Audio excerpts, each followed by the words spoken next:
Okay, so I think that as people are joining now, so perhaps we can start with the introductions. So welcome everyone. Thanks for joining this afternoon to this webinar called Artificial Intelligence, Past, Present, and Future, organized by the Rafael del Pino Club of Scientists.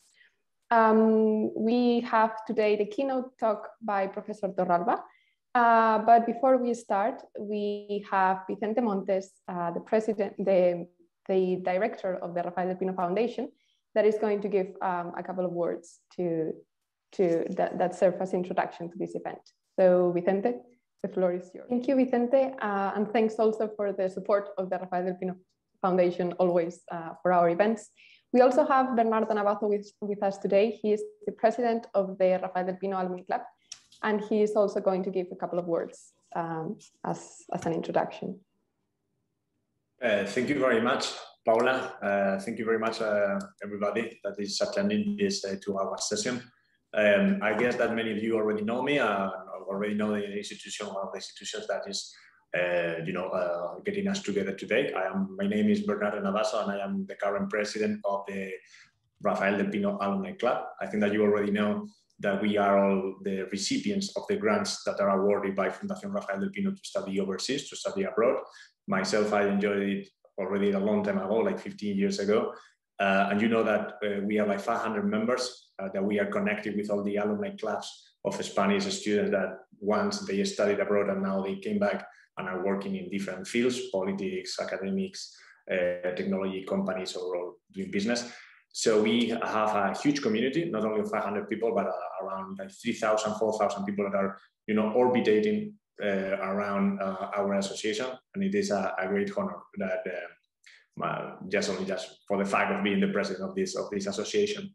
I'm gonna just only speak for a couple of minutes because I would like to give the floor to the speaker, Professor Torralba, and also to our Club de Científicos, or Club of Young Scientists.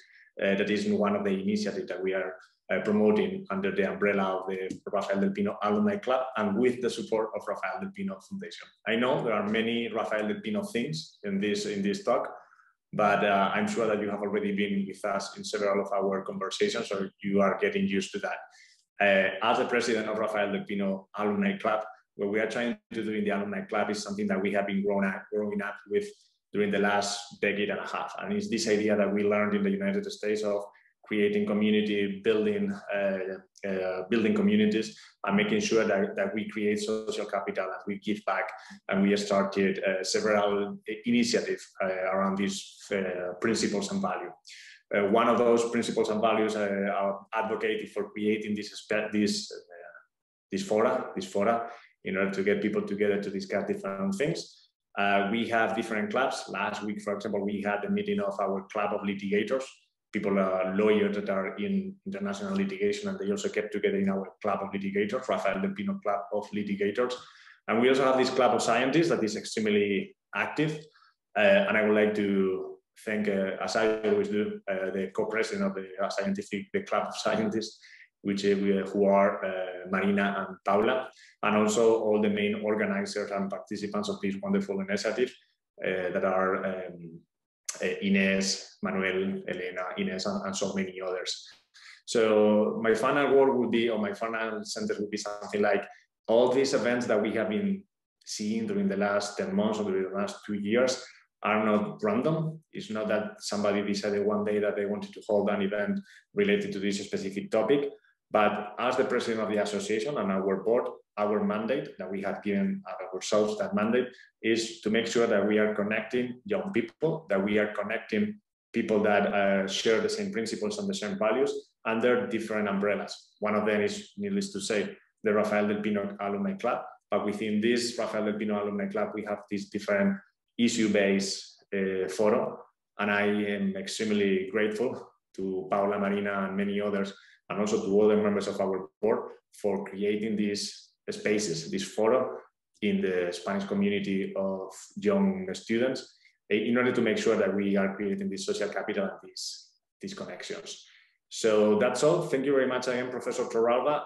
I am super excited not only for listening what you have to say related to the current landscape of artificial intelligence, but also because I am aware that you are holding a small town hall after this talk. And by that town hall, we meant this idea of making sure that we are able to identify people that should get to know each other, skills, where those skills are needed, and make sure that the connections are properly made. So I think that it is the best base or the best tradition of the American democracy in the 18th and 19th century. And I am extremely glad, and I have to say also proud of being able to see our community growing.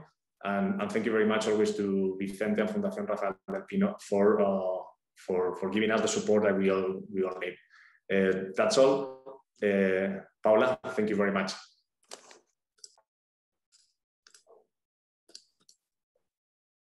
Thanks so much, Bernardo, and thanks again for the support to the Alumni Club that they always give us. I'm going to give also a couple of words, and then we will give the stage to Professor Torralba. So I'm Paula Martin, and I'm one of the co-presidents, as Bernardo and Vicente mentioned, of the Rafael del Pino Club of Scientists, together with my colleague Marina Martinez. And I wanted to give a little bit of context to what we are doing here today, although both Bernardo and Vicente gave some hints already. So the Rafael del Pino Club of Scientists was born in the Rafael del Pino Alumni Club. We were some scholars that we gathered together, and we realized that we shared some common principles, not only about how we see science, but also about how we want to make an impact with our work. And at the same time, we also noticed that we had people around who didn't have the Rafael del Pino label, but they also shared our values and our vision of science and of society. And that's why, with the general support of the Rafael del Pino Foundation, we decided to open the Rafael del Pino Club of Scientists to all the public. And we are now close to 1,000 members, and we expect to grow even more in the coming months. The aim of our Club of Scientists as a whole is to promote technological innovation as a pivotal value in economy, and especially in Spain, as Vicente mentioned. And our approach, or how we want to do it, as Bernardo mentioned, is to generate a community of scientists from different areas that share this impact that they want to make. And for that, we organize monthly seminars, such as the one we are joining today. Today, we are doing the first event focused on artificial intelligence, and this is the first of many that are going to follow. So I wanted to thank both Manuel and Ines that have been relentlessly working to make this work. So we will start with the keynote talk from Professor Torralba. And I want to remind all of you that after the keynote talk, we are going to host a small town hall where we get to know the other members of the audience. So one of the goals of this artificial intelligence series is to listen to important professionals in the artificial intelligence field and get to know some insights from their work as well as from their career, and also to get to know other young Spanish scientists that are working and researching in artificial intelligence or its application to different domains. So for that, we want to start with the keynote, and then we will follow with the town hall. For the town hall, you need an additional link, and for that you need to register. I will be sharing now the link on the chat. If you haven't registered yet, we will be accepting registration for a couple more minutes. And without further ado, I will give the stage to Manuel, that is going to introduce Professor Torralba. So thanks so much again, everyone, and thanks again, Professor Torralba, for joining us. Thank you, Paula. So yeah, I will make a very brief introduction. So today we have the honor of having with us Professor Torralba from MIT. His research focuses on the areas of computer vision, machine learning, and human visual perception, particularly building systems that can perceive the world as humans do. He's a professor in the Department of Electrical Engineering and Computer Science at MIT, and has been recently named the head of the Faculty of Artificial Intelligence and Decision Making. After the talk, we will go ahead and open the floor for all the Q&A questions that you have for approximately 15 minutes. So please submit all your questions in the Q&A section below, and we will go through them at the end. But without further ado, Antonio, the floor is yours. Okay, well, thank you for the introduction. So now, well, welcome everybody. Nice to meet you online. So let's start sharing the screen, and let's see if I manage to get the right thing in front of you. So let me see. First, I need to play. And I'll need someone to tell me if you're seeing the presentation mode or yeah, it's fine. You see the right thing? Okay, great. Oh, there must be one window here in front of the screen here. This should be good, no? So you see just the slide. Yes. Okay. Okay, so I wanted to talk a little bit about my work, but first I wanted to give you just a small history of how I entered this field of artificial intelligence. And so I grew up in Mallorca and decided to study engineering in Barcelona. And so that's where I did my undergrad. And I always had the dream of doing artificial intelligence. And that was something that I don't remember since when, but it's always been in my mind. So when I finished my undergrad, I went to France and Germany to do an Erasmus. And at that point, I was working on applied physics, on calorimetric systems, something really different from artificial intelligence. And that I had a choice to continue doing research on this area of calorimetric systems, which was very different from what I wanted to do, or go back to France and try to do my PhD on computer vision. That is what I wanted to do. So I went back to France, I did my PhD, and after my PhD, I went to the US, to MIT, to start as a postdoc there. So that was a little bit my trajectory. And since then, I've been working at the Computer Science and Artificial Intelligence Laboratory at MIT. This is the building where we sit, one of the Frank Gehry's buildings, crazy architecture, really interesting place. And this is a picture of my group having one of our workshop group meetings where we discuss research and so on. So this is taking place at my home. This is a large group, and this is my little family right now. So I'm very happy with this.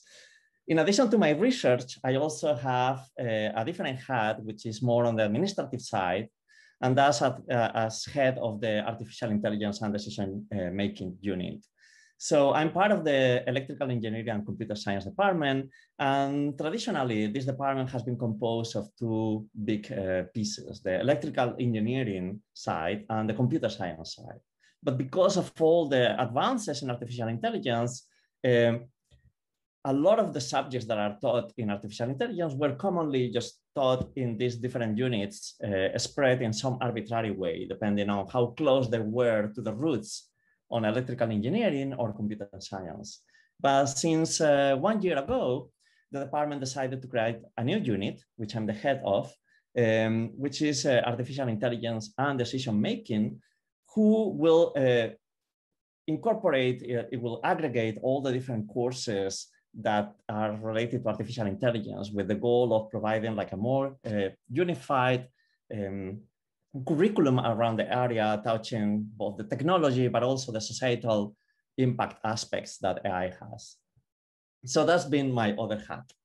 But now I want to talk about my research and in particular also where the field is in artificial intelligence and in particular in perception. So let me start with a very brief history of AI, which starts around in the 50s. And so this plot here shows two axes, time on the horizontal axis, and the vertical axis is enthusiasm, how excited was the field and the community around AI. And when the field started, people were very excited, and some of the first algorithms that were introduced were the perceptrons, which were already quite, a very simple architecture, but it was quite sophisticated in some of the questions that was trying to answer. So the community was very excited. But then in the 70s, Minsky and Popper had a book showing that perceptrons could not solve very important problems in intelligence, and therefore it was not possible to make the advances that we thought we were going to make. So that created like a depression in AI, and people started moving away from it and studying other things. But then in the late 80s, the parallel distributed processing book, which Jeff Hinton is actually one of the authors of some of the chapters of these books, appeared and reignited the excitement for artificial intelligence, and in particular for neural networks. But the excitement didn't last for long. And in the year 2000, the AI winter started again, where people just saw that these systems were really hard to train and they were not going anywhere. And despite that, some of the neural networks were really sophisticated, and in fact, convolutional neural networks were introduced around that time, but they were only successful in very small domains or with toy data. So people also lost interest and explored other areas of machine learning. But then in 2012, there was this big breakthrough with AlexNet, where they showed that a neural network was capable of outperforming all of the previous existing algorithms on a very hard classification task in computer vision. So now the question is, what is going to happen next? So you look at this periodic function seems to have a periodicity of 28 years. So, what is going to happen in the year 28? Is it going to be another depression, or is this periodicity going to be broken? So, we can all make guesses. My guess is that we will skip one period, and things are going to get even more exciting. And if anything, the last years have proven that that's the case. This has not been decreasing, and there is even a larger excitement on the field. And eventually there will be some setbacks, and but it will be at a different operating point. And I think that the current technology in AI is here to stay. These things are not working perfectly, but they are working to a point that they're usable, and they will be integrated in different applications. So they will be part of the technology that we can use nowadays to build systems. So what is that made this possible? Well, in computer vision, for instance, one of the things that have made these breakthroughs possible has been the existence of large data sets, starting from very small data sets that were used in the 90s that were too small for any system to be able to learn anything useful. But over the years, the amount of images that were available in these data sets has been growing exponentially. So this axis here, the vertical axis, is the number of images available on a data set. And as you see, the vertical axis is logarithmic. So the progression here is exponential. And now we are in a point in which these data sets are very large, similar to the amount of data that a 2-year-old kid will get to see over the entire life, over the first 2 years of life. And so these data sets are starting to be quite realistic. The other thing is the evolution of the architectures. So the first architectures that were successful at performing visual recognition with really high performance were very small. At the time, they looked pretty large. AlexNet, in this plot here, you can see more or less the size of the architectures as a function of the year. And in 2012, they were really small, but still quite much larger than things that we were trying before. But since then, there has been an explosion of new architectures, and we don't see saturation. We just see that things are getting better and better. People are inventing new architectures with new types of layers and interconnections that are making systems to perform better and better. And here, this graph stops in 2016, but since then, there have been a lot of advances with architectures that are very different, like using attentional layers and so on. So these systems are getting better to a point that it just doesn't seem to be a saturation point right now. At some point, we might reach a saturation point, but it's not in sight at the moment. So it's a really exciting time for machine learning. There are lots and lots of applications, and it's making big advances in many different sciences, not just directly artificial intelligence, but it's actually impacting many other sciences. And of course, in engineering, it also has a lot of impact, enable applications like robotics, security, autonomous driving. It's commonly used in mobile devices, gaming, and so on. It has also a big impact on medical applications. Healthcare is one of the areas that is going to see a big revolution due to artificial intelligence and incorporation of machine learning. There are some issues, though, that are still part of the current techniques used in machine learning. One is the need for large curated data sets. Most of the successes that we have seen have been due in one part because of the architectures that exist, but on the other hand, also because of the very big databases that become available to train these systems. And they are data hungry. They have billions of parameters, and they require a lot of data in order to tune those parameters. So that's one of the issues, and I will talk more about that. Another thing is that these systems are still mostly functions, just function fitting. Not completely, but this is one of the ways of interpreting how these systems are operating right now. And one of the challenges is the lack of common sense that these systems have. For instance, this picture here shows, me playing with my food and understanding this picture and understanding what were my intentions and the fact that this is a car made of watermelon. Understanding all these things require a kind of visual intelligence that is still pretty challenging for systems. However, there are a lot of advances that are being made here. There are also other issues like algorithmic biases. As these approaches are becoming better and better, they are starting to have an impact in real life, and people start deploying these systems, and the systems are not well understood in how they behave and the impact that they have once they are inserted in a task that has some downstream implications. So one of the problems is that once you have a tool, if you start trusting this tool and using it, you have to understand also and characterize what is the type of responses that this new tool has. So for instance, in this paper here by Joy and Timnit, they showed that some of the existing face recognition systems were not performing at the same level of performance depending on the race of the face that they were trying to characterize. So this opens the door to a number of other issues that exist not just for face classification, but also for a number of other applications that are very important. And there are a lot of studies now trying to characterize the potential algorithmic biases that exist behind these systems and also the potential ways of mitigating those biases. But it's actually a very important area of research. And there have been a lot of advances. And industry has been also a big driver of many of these advances. There are big companies that create research labs that are doing just amazing research. For instance, IBM introduced the Watson system.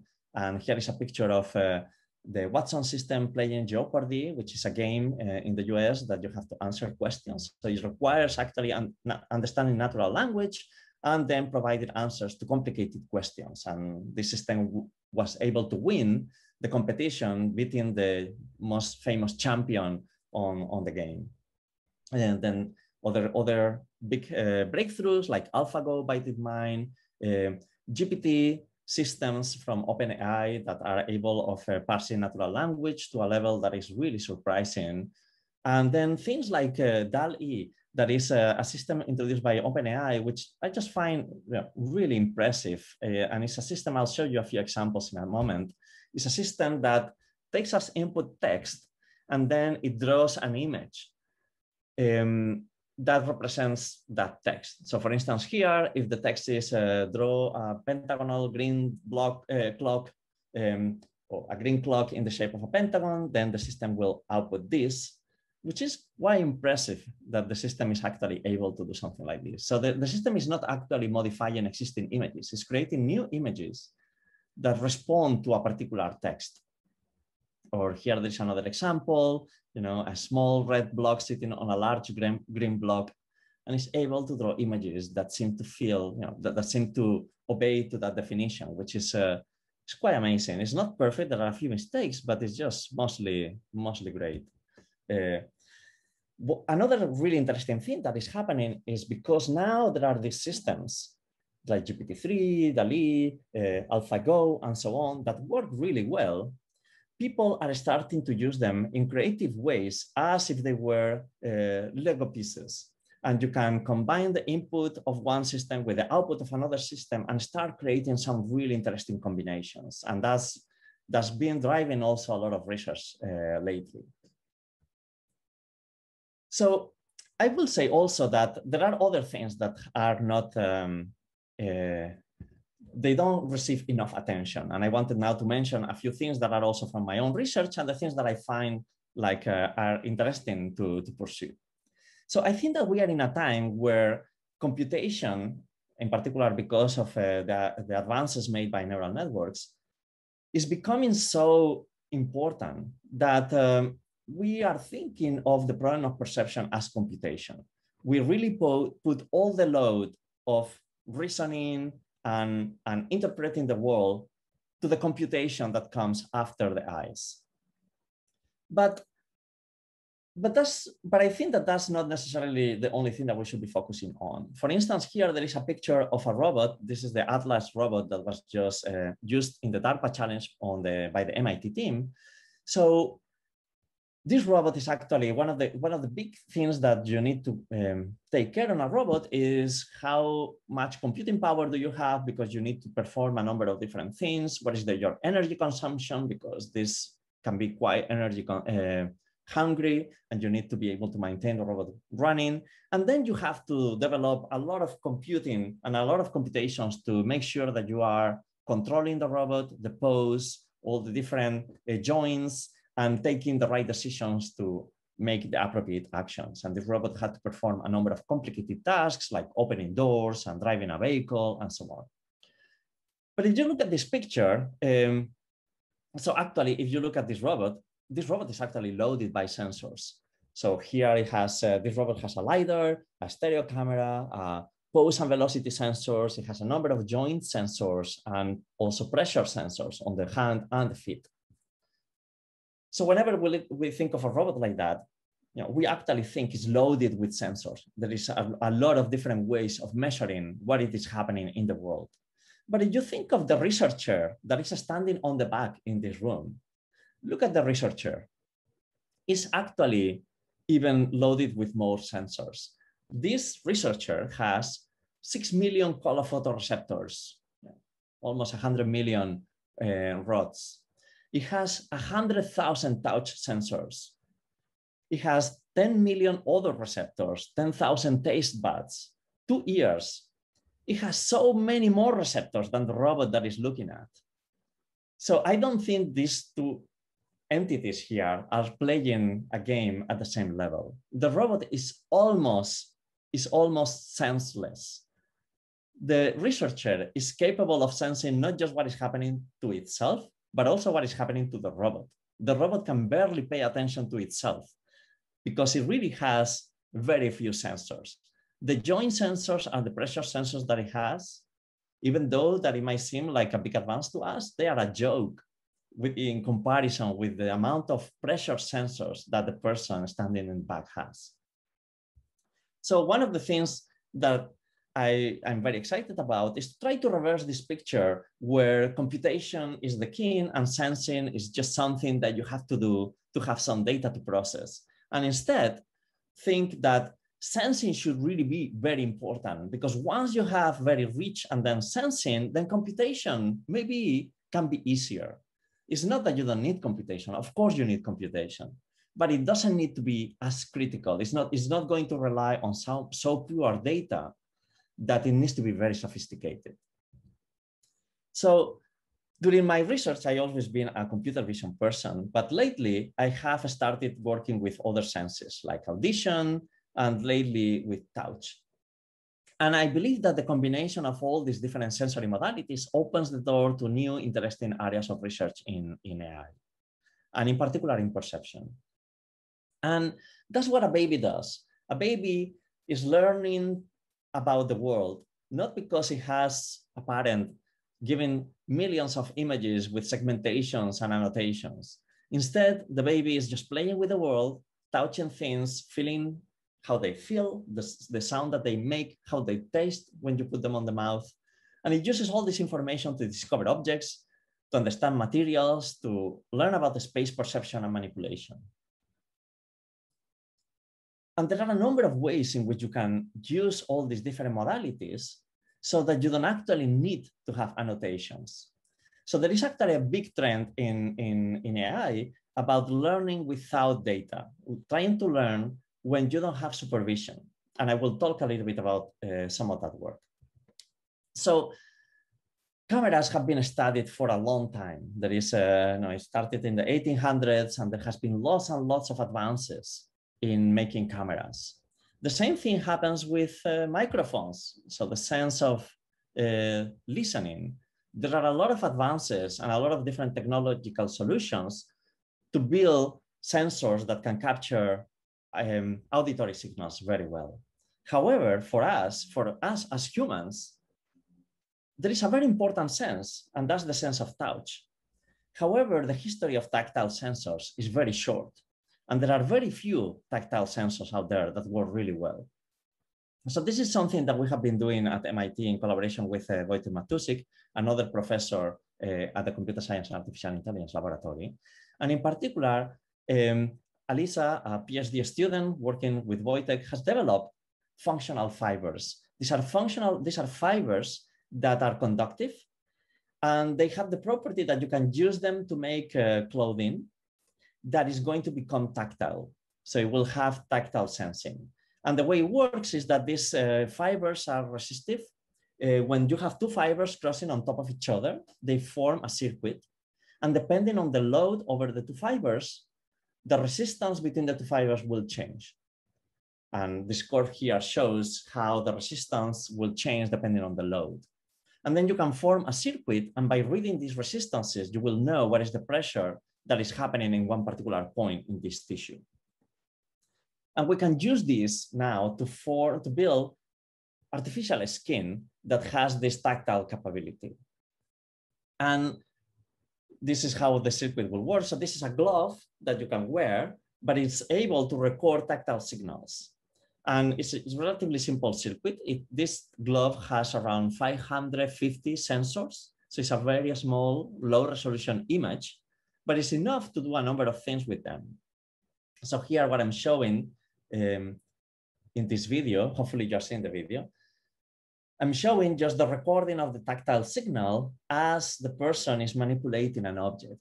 And you can see how these dots here are representing the amount of pressure that is being applied to a particular portion of the hand. You can also use it then to create a skin for a robot. Here is a KUKA arm, and we have built this sleeve that you can put on the arm, and it can be used to detect contact. This robot, without this, is just insensitive to contact. It just knows that there is contact because it detects a motion in the joints, but not because it feels contact. Here is another example using a skin, like a vest in this case, and you can record the pressure on the skin, on the back, and you can use this to record how a person is sitting down. One that I find really fascinating is this sock. This sock has tactile sensing on the background, on the bottom, and it has around 500 sensors on the bottom. So it can create a very high resolution picture of your feet as you are walking. And the nice thing is that now we can use that to do all kinds of interesting things. And in particular, one of the things that we can do is, if you have recording of the pressure on the feet, we can train a system to predict what is the pose of the person wearing the socks, just based on the information that is recorded by the socks. So you can see how information that is coming just from the bottom of the feet is capable of predicting something about the pose of the individual. And you could imagine this if it was part of a robot. The robot could use this to understand better the pose of the entire body, not just relying on information recorded by the joints, but also by actually measuring where is the center of mass of the body and so on. But the high resolution information will allow you to deal with different types of terrain.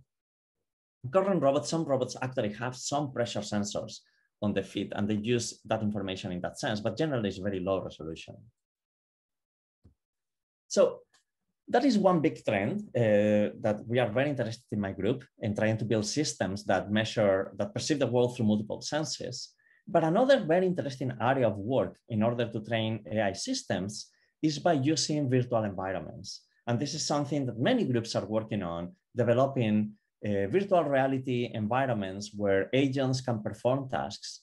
And the ideal thing is that if we have a good simulation, we can use these environments to train systems to perceive the world, to interact with the world and to interact with other agents. So one of the systems that we created is called Virtual Home. And here I just show a short video where you have multiple agents performing daily life activities.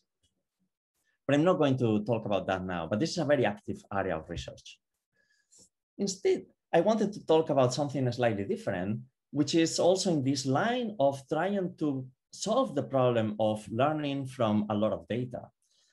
We want to build systems that can learn, but we don't want to have to build systems that require a lot of supervision. And a big part of the community is now focusing on this problem. And in particular, one area that has made a lot of progress is on image generation. So the question really is, can we learn to see by just learning to draw images? So the task will be something like given lots of images, like this collection here. The task that you need to solve is build a system that will draw a new image. And a lot of people have been working in this domain. And how it works is you have a collection of images. Like, for instance, here is a collection of images that contains buildings and castles and churches. And then you train a neural network that is called a generative adversarial network, GAN. What it does, this network, is it will take as input a random vector of numbers. So something like 512 dimensions. There are different architectures. This is just something very simple for illustration here. And then the neural network, what it will do is it will take this 512 dimensional vector and it will start recombining those numbers, increasing the resolution, increasing the dimensionality of this vector, recombining the numbers again, increasing the dimensionality, and it will continue doing that in successive iterations until at the end, it ends with a very long vector that you can rearrange as a square pattern that it will look like an image. And the key here is, how do you train this neural network? How do you set the weights in this neural network so that the output looks like a random image, but it looks real? And that's the contribution of generative adversarial networks.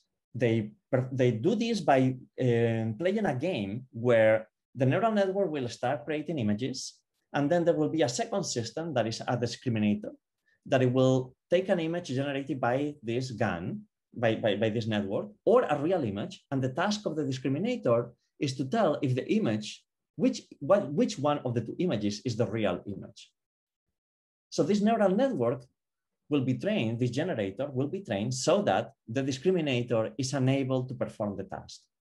And the discriminator is always trained so that it finds what are the differences between the real images and the generated images.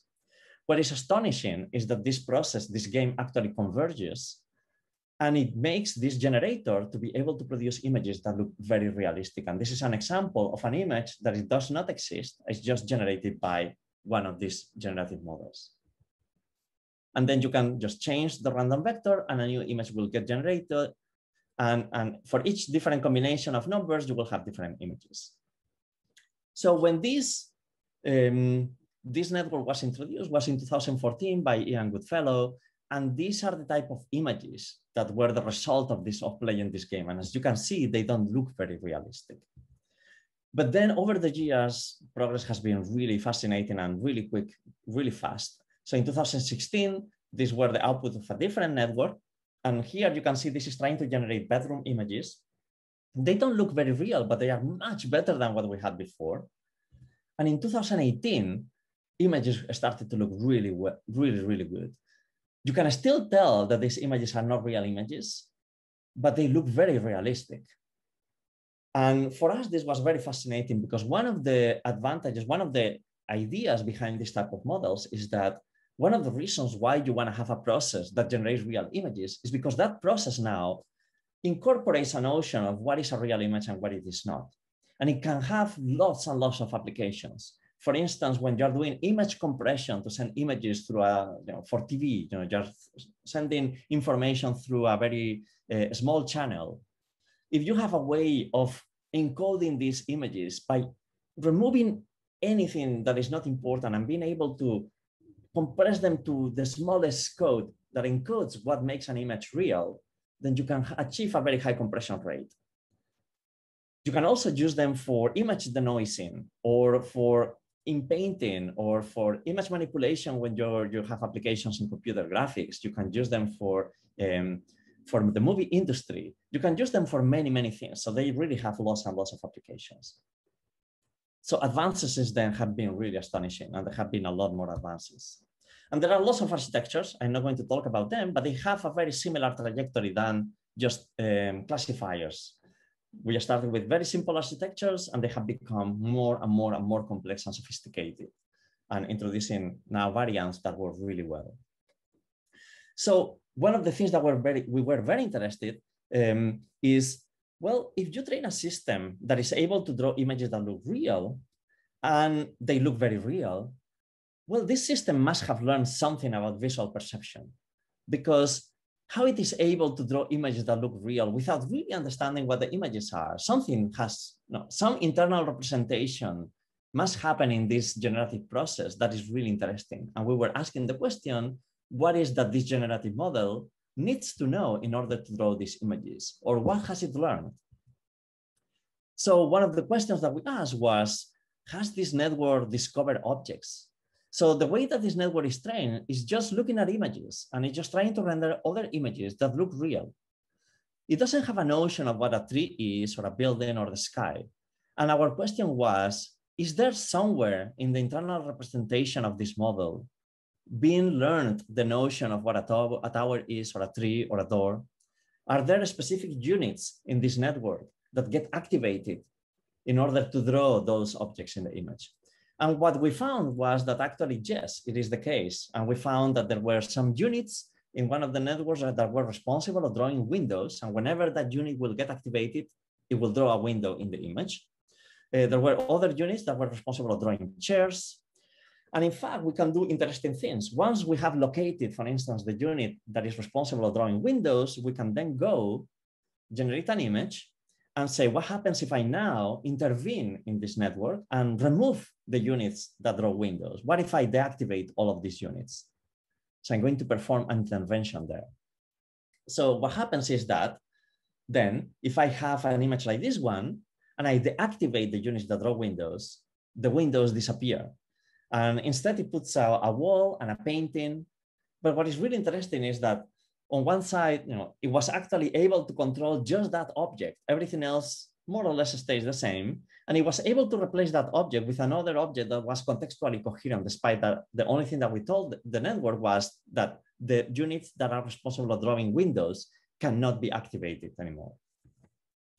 You can actually do edits on an image in a local region of the space. For instance, in this image that is generated by the generator, I want to activate the units that draw a door in that particular location. And if I do that, a door appears just in that position. Actually, something very interesting is that you can actually try to do the same thing on the sky. What if I try to put a door on the sky? If I do that and I activate the door unit there, nothing happens. It's like the generator knows that a door cannot be on the sky, and it filters that command that I'm sending as if it was noise, showing that the gun seems to be representing the small space occupied by natural images, trying to remove anything that is not relevant to the set of natural images that it has learned to draw. So, and since then, we have done all kinds of really interesting things in collaboration with NVIDIA. What you see here is Pac-Man, but this is not actually the Pac-Man game played by the Pac-Man machine. This is a generator. This is an image generation process that has learned to reproduce the Pac-Man game and is playable. So it has learned to take commands from the user and then to draw the appropriate images that correspond to the inputs played by a user. So the way that this works is, so this is the paper that we published, and we call this Game GAN, which is a system that learns to simulate environments. And the way it works is just watches a person playing Pac-Man. It doesn't really know what the meaning of the pixels are. It doesn't know what the phantoms are and the role is. The only thing that it knows is that the user is entering some commands and it has access to those. And then that produces a particular change on the image plane. And now what it's going to do is, as playing this adversarial game, it will try to generate images that look like the real images. So it should generate displays that look like the Pac-Man game. And it should respond also to the actions so that you wouldn't be able to tell if you are playing the original game or the game on the generator. That's the optimization that it's trying to accomplish. So once it converges, you have a playable version of the game on an image on a neural network. So what you see here is really us playing on a neural network and not on the actual game. So there are a few things sometimes that don't obey the physics, the actual physics of the game, because the generator might have learned some things incorrectly, and there are a few things that might be changing. But that's basically what the game is. It's just played on inside a neural network. And these type of simulations are very useful and very important for many applications. Of course, in the game is fun, but you can actually use them to simulate, for instance, traffic, where now you can think of the images captured by a car also as a simulation. And you want to be able to generate a virtual world that is rendered by a neural network that responds to the commands of a driver so that you can drive inside of a neural simulation of a city. So here, that's what I'm showing. So in this video here, this video is actually the output of a generator that has learned to simulate the driving scene. But now you can manipulate different aspects of the driving scene. You can insert cars in different positions. You can change the sky. You can change what time of the day you are in, from cloudy. You can go to the evening and so on. So you can change different settings in the simulation. So this is a very important area of work also in AI in general. And finally, just to conclude, one thing that is really interesting now is that these image generation processes are becoming so powerful that we are starting to use them to replace the training process, where you can think of training as a two-stage process, where first you have a set of images or a visual world that you wanna learn from. You are really interested in the semantics, but the first thing that you do is you just learn to reproduce that visual world. So you train a generator that will generate images that look as coming from that particular visual world. Once you have trained that generator, then once you have finished the training of the generator, then you go and you annotate a few of the generated images, just a few of them. You say, well, this image that you generated here and this one here that contains the car, this is not a real car. This is actually the result of the generation process of a neural network that has been trained to generate cars. You go and you draw the boundary of the car. And then you can actually provide a lot of detail and specify what are the different parts of the car and put names to all of the things. And then you can train another branch that will use the representation learned by this generator. And you train that to infer the labels, just to match the labels that you were providing for this particular example. And what is really fascinating is that you don't need a lot of training examples. Just with a handful of training examples, this branch can be trained. And the reason why it can be trained is because the representation learned by the generator is very powerful, and it's already very close to semantics. So it only needs a little push to finalize the final association with the labels that you care about. And then once you have that, you can just run the system and use it to generate images that are fully annotated. And now you can synthesize millions of images that are not real, but that are fully semantically annotated. And then you can use this to train in a second stage, whatever is your favorite algorithm for visual recognition. So these are examples of synthesized data sets with all kinds of details. And then you can run, you can train your favorite algorithm and run it. And it works really well. And with very few images, you can match the performance of an algorithm that has been trained with real images, but it requires thousands and thousands of annotated images. So that's all I wanted to say. And at the end, just as a final note, one of the things that I'm really excited about now is that there might be also the possibility that you might not need real images at all whatsoever. And this is something that we are starting to work on, learning to see just by looking at noise, and we'll see how far that takes us. But this is just something that we just started. So thank you for your attention. And if you have any questions, I'm very happy to take them. Thank you, Antonio. Thank you so much for the presentation. It was very informative and very interesting as well. On a personal level, I just wanted to say I very much appreciated the little images and videos you had on the systems that you use with sensory data. I thought that was very interesting. And then also what you mentioned about like generating random images, it does show that we're in a point in time where it's very interesting as a student, as a learner, to dig deep into these areas and see what you can do with them. So it's very interesting. And we will jump into now into the Q&A. So it's a 15-minute roughly question and answers. So just as a reminder to what both Paula and Manuel said initially, if you have any questions for Antonio, just write it in the Q&A and we'll go ahead and read them out loud and ask Antonio. Okay? So I'll go ahead and ask a couple questions that popped up while you were going over your presentation. So Enrique is asking, I think he's mentioning the game GAN you talked about, your paper on game GAN. He's saying, how does this compare to reinforcement learning algorithms in terms of speed? I think that's what you're saying, Enrique. Correct me if I'm wrong, using the chat. Yeah, so game GAN and reinforcement learning are two different things, and you can use them together. Game GAN, what it's doing is learning a model of the environment. That's something that reinforcement learning can use then to simulate actions and to see what is the effect of those actions in the world. So you can use game GAN in combination with reinforcement learning to do learning. And so that instead of having to perform interventions on the real world, you can perform them on this learned environment. So both things go together. It's not one replaces the other.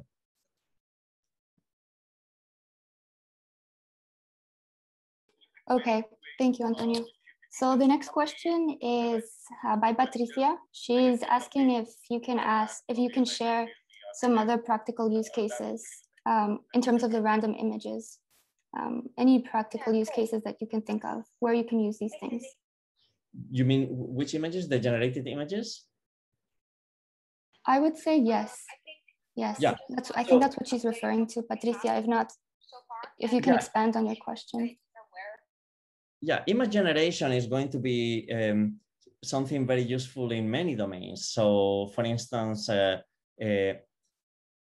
particularly in domains where having annotations might be really hard. For instance, one domain could be healthcare or medical images, where you might have access to images, but it might be hard to have access to detailed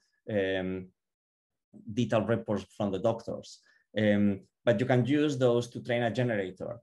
And then one of the advantages is that the generated images if they still preserve part of the original sources of variation, you could use them to train systems, you could use them to share data with diagnosis that is attached to those generated images.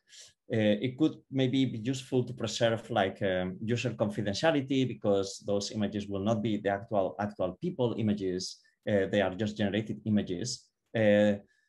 There might still be challenges, even in that sense, for being able to share them. But it's one of the potential uses that it might have in the future. But in general, it's just that the representation that it learns, if it is powerful enough, it can then be used to learn to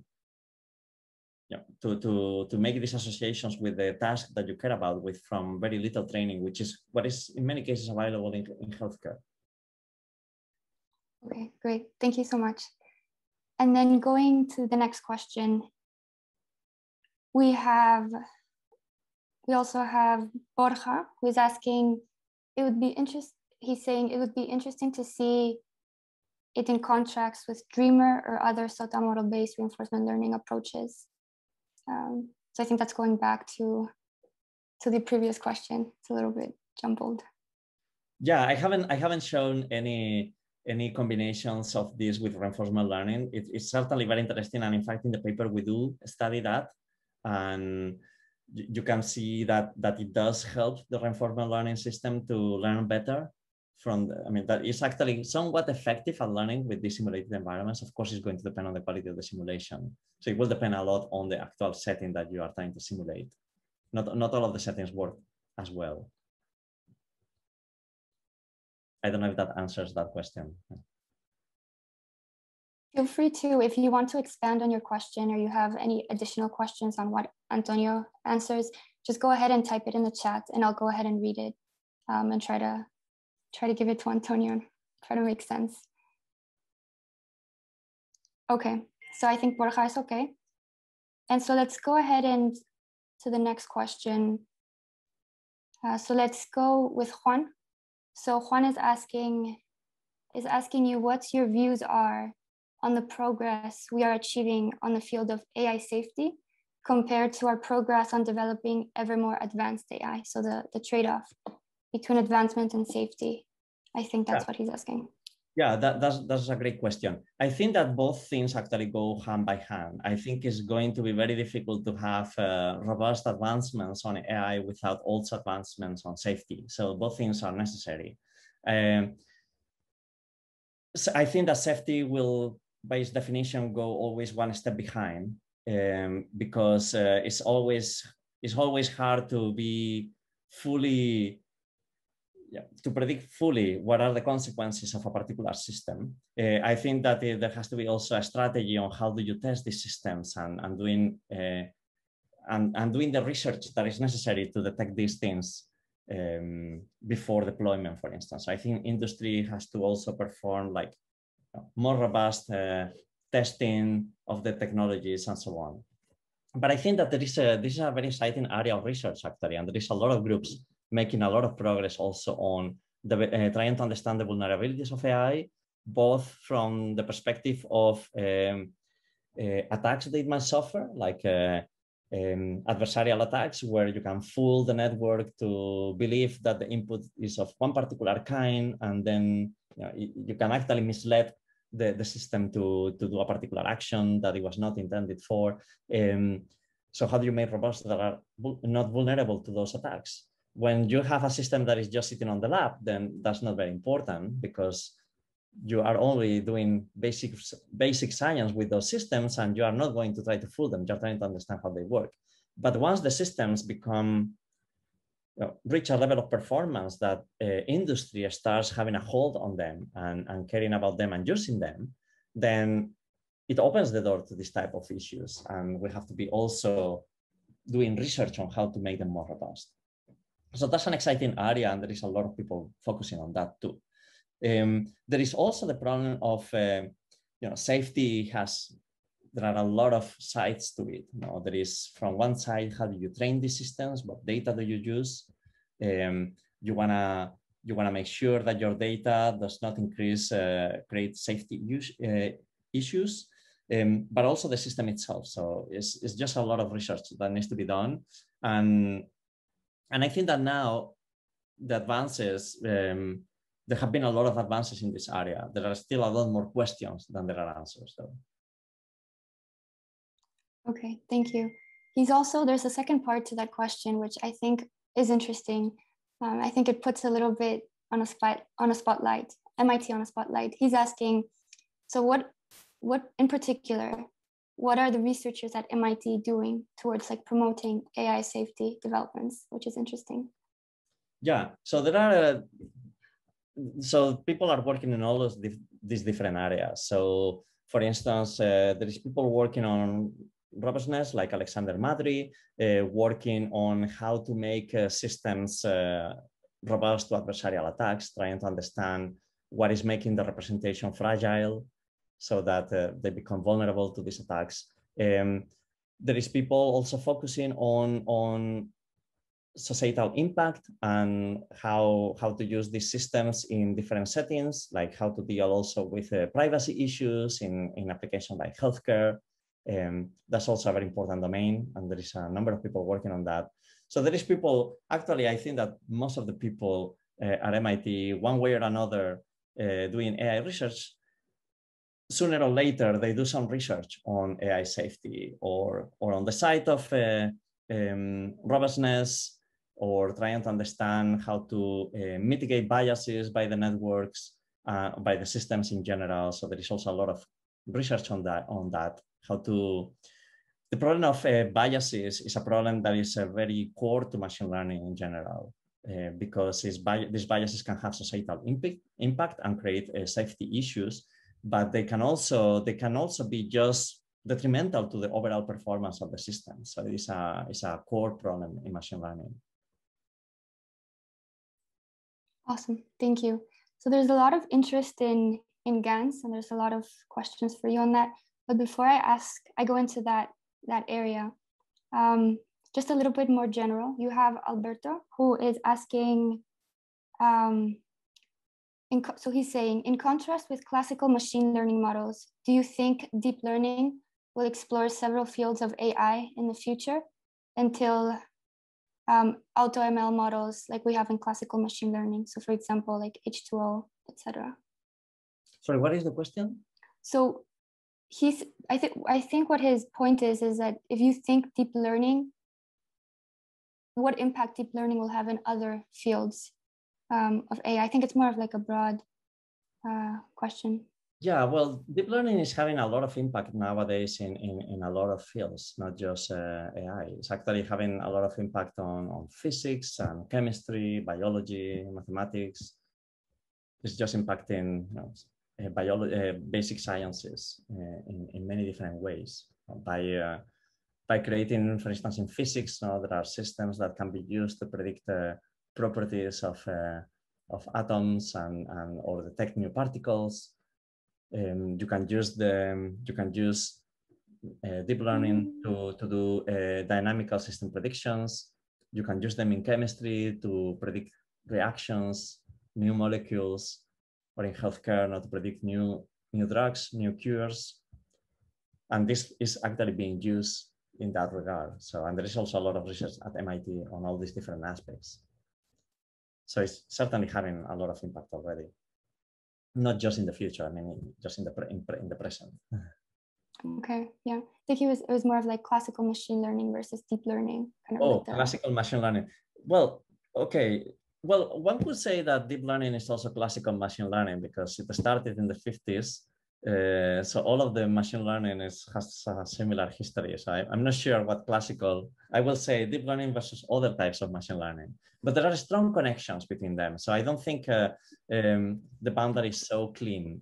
I think that a lot of things that are happening also in deep learning, a lot of the progress now is because it's taking a lot of advances and techniques and results that were coming from other areas of machine learning too. So everything is interconnected. Okay, thank you. And so going into a couple of the questions on GANs.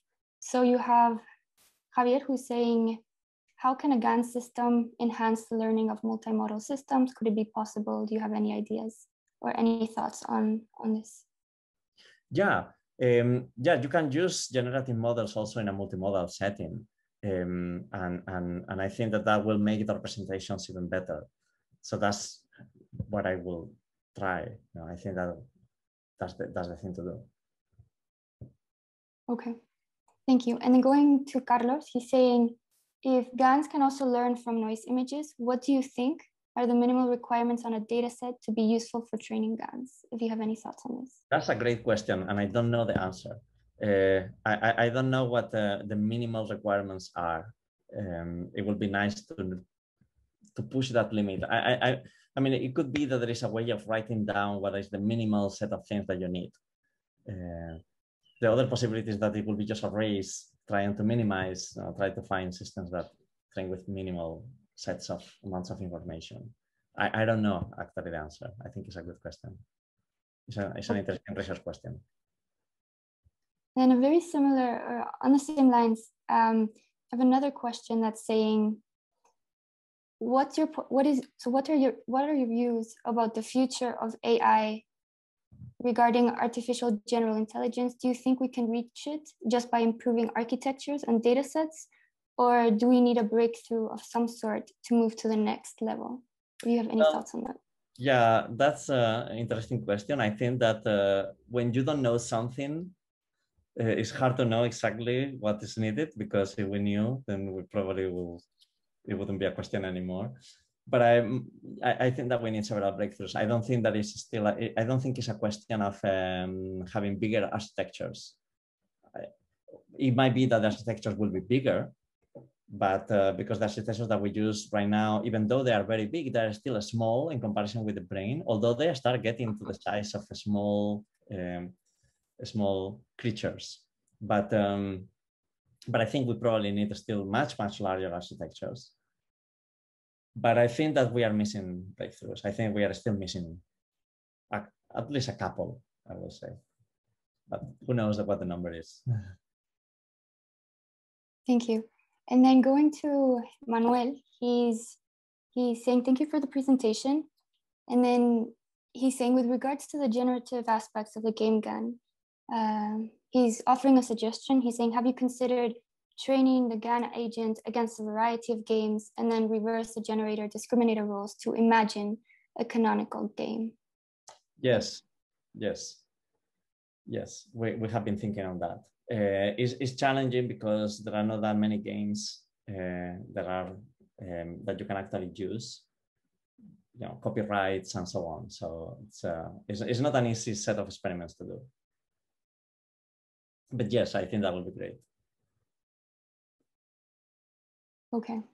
And then, so again, Juan, he asked about the safety, the trade-off between like safety and advancement earlier on, and you answered. He's saying, particularly in terms of MIT, is MIT doing any research on longer term issues like the alignment problem, AGI, etc.? Yes. Yeah, in fact, there is a new faculty now working that is joining the department now that has been working on the alignment problem, on trying to understand what are the conditions that you need to put when you establish a particular goal. When you provide a goal to an AI system, how does the AI system really understand what that goal means? Because the goal is, in many ways, is going to be under-specified.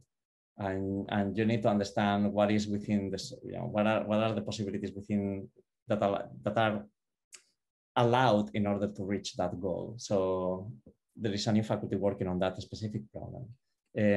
This is an area that has, I don't think it's easy to disentangle many of these questions from the general AI research. So I think that it's not a task that one particular group of people, I think one particular group of people will focus on this. And there are several faculty at MIT working on those topics. And in particular, the one that you are asking specifically. But I think it's something that just all of the researchers in AI incorporating the research in some or other measure. So everybody is working in some aspects of this problem. Everybody working in ML works in some of these aspects. Awesome, thank you. So we also have Enrique, who's saying, he's asking more of like a have you tried question. He's saying, have you ever tried to learn a classifier between the latent space in the style GAN and the images it generates to learn how to interpolate in a user-friendly way in the latent space? Yeah, there is a lot of research actually done on that. And people have shown that it is possible to interpolate images in latent space in a way that is meaningful for a user. And so, for instance, I don't know if this is what you mean, but people have shown that if you have a generator that generates car images, for instance, then you can have a particular interpolation that will change the viewpoint of the car, or it will change the color of the car, or the style of the car, and in a way that is meaningful for a user. So yeah, this is a very active area of research. A lot of people are trying to characterize that latent space in ways like what you're suggesting, by learning discriminators that tell you which directions in the space you need to move to produce a change in a particular direction.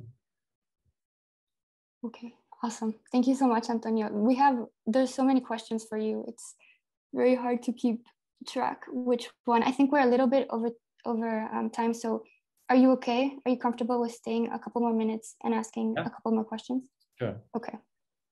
Okay, so we have Alvaro, who's saying, in many aerospace applications, we are starting to use physics-informed neural networks to constrain our solutions. is this strategy based on the application of hard constraints used in the fields that you have mentioned, or do you rely on a fully unconstrained training process? Oh, sorry, can you repeat the beginning of the question? I don't know if you have any thoughts. Yeah. Sorry. Yes. So he's saying Alvaro is saying in many aerospace applications, we are starting to see. Sorry, in many. Can you repeat? I think the noise. Aerospace. So aerospace. Okay. Sorry. Like planes applications, we are starting to use physics-informed neural networks to constrain our solutions. And then he has like a couple of citations. Is this strategy based on the application of hard constraints used in the fields that you have mentioned, or do you rely on a fully unconstrained training process? Wow, that's a complicated question. I'm not sure I have a good answer for this one, but people working in physics, they start to incorporate models with, so one of the beauties of these models is that they are very flexible. But if you have hard constraints that come from your knowledge in physics, like you know that your dynamical system should obey certain laws, you can actually incorporate those hard constraints on the system, and people are doing that. So in some cases, what you know is that the dynamics maybe obey a particular system of equations, and you can incorporate those as a hard constraint where the parameters of those need to be learned, or you just incorporate knowledge about the type of dynamical systems that you think might operate there, and then apply regularization techniques. Then in that case, it will be softer, so that you try to make the network to look as much as possible as what you think it should be, but not necessarily just, not necessarily putting a hard constraint on it. So I think there are a lot of combinations, and people are using a multitude of those. And I think there have been a lot of advances now in incorporating this type of rules in modeling physical systems. But I think that the question was complicated, that I'm not sure if I replied to it properly. Okay, thank you. Alvaro, if you have any feedback or if you want to follow up on that question, just feel free to send a message. And there's a very interesting question by Roberto. He's saying deep learning had a big impact in biology, medicine, physics, and engineering, but it hasn't yet entered as strongly in economics or other social sciences. Some people in the area point out that machine learning is about prediction, risk minimization, while in social sciences, they care about causality. There are people in computer science and machine learning working on causality. He in between parentheses, he's saying, Benjio, do you have any insights or thoughts? Well, I'm not sure that it hasn't really entered economics so much. Maybe it's also because there are so many models in economics that there is not, it will take a little bit longer. Like, I think that different fields have had a different evolution of the impact from deep learning based on the existing techniques in that domain that they had to compete with. So some domains for which there were very well-developed algorithms, it took longer for deep learning to enter, because it had to first prove that it could do better than existing models. So my guess, economics probably has a lot of really good models, and it's just going to take a little bit of time. But I'm not totally sure it's true. I think that there are already a lot of systems using machine learning and dynamical neural systems to predict markets, and I don't know exactly the state of the art in that field, but my guess is that it's already having an impact. Yeah, okay, yeah, makes sense. So we have two questions from Marco. He's saying, so he's asking if you know of any publications with applications of these manipulative GANs to medical imaging, if you're aware of anything. And then he follows that up with, would these manipulative GANs technique allow for explainability on how neural nets learn how to diagnose? Just like you can say how a part of the net can draw a chair, could you get insights on what the net uses to detect cancer, for example, from medical images? Yeah, I think yes, there are some publications, and in fact, so I can put in the chat. I don't know if maybe I can put one of ours that uses GANs. Well, my computer is a bit slow now.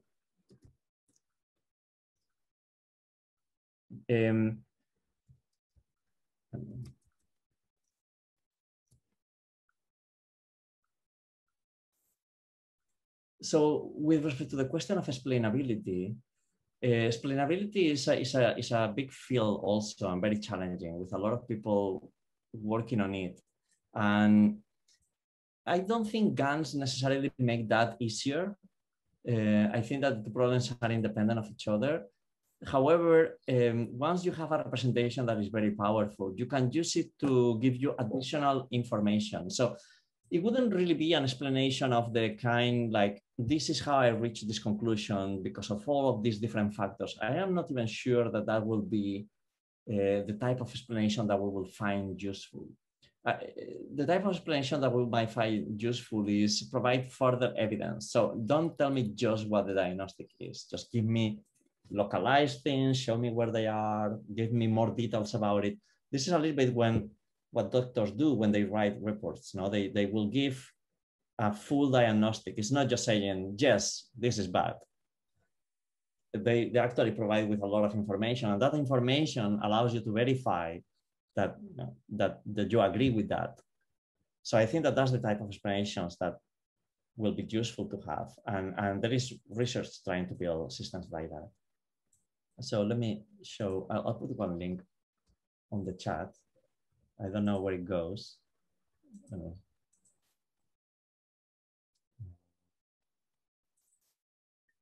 So I think right now is going to, well, I'll send it to you, Ines. Okay. Yeah, and I'll go ahead and. Yeah, so there are some examples there of medical images. Okay. I think everyone, if everyone goes to the chat, you should be able to see what Antonio has. But if not, just let me know. Or no, actually. Yeah, I just put it. Do, so yeah, I wasn't sure what to send. Yeah. Okay. I think. Okay.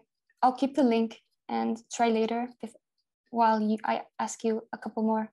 So we have 3 more questions. I think just in order to not take too much of your time, there are a bunch of questions that keep coming. So I'll stick to 3 that I have seen so far that have been there for a couple minutes, and then we'll finish with the Q&A, if that's okay with you, Antonio. Yeah. Okay. So we have